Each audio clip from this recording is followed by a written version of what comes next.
কথা দিয়েও কথা রাখছে না প্রতিবেশী দেশ ভারত।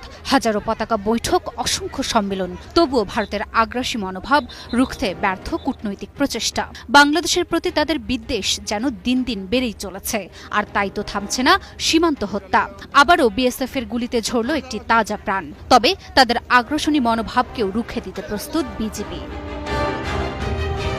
সীমান্ত হত্যা শূন্যের কোটায় নামিয়ে আনতে দুই দেশ সম্মত হলেও বাস্তবে ঘটছে উল্টো ঘটনা। আবারও ব্রাহ্মণবাড়িয়ার কসবা সীমান্তে বিএসএফ এর গুলিতে নিহত হয়েছে আল আমিন নামে এক বাংলাদেশি যুবক। শুক্রবার সন্ধ্যা 7:30টার দিকে উপজেলার বাইক ইউনিয়নের পুটিয়া সীমান্তে এ ঘটনা ঘটে। আল আমিন ভারতের সীমান্ত ঘেঁষা দক্ষিণ পুটিয়া গ্রামের বাসিন্দা ছিলেন।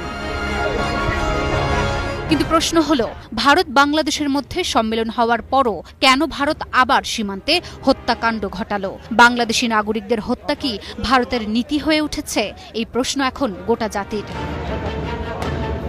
জুলাই বিপ্লবের পর থেকেই বাংলাদেশ ভারতের মধ্যে সম্পর্কের টানাপোড়েন শুরু হয়। সেই টানাপোড়েন সম্পর্কের জের ধরেই সীমান্তে তোড়জোড় শুরু করে ভারত।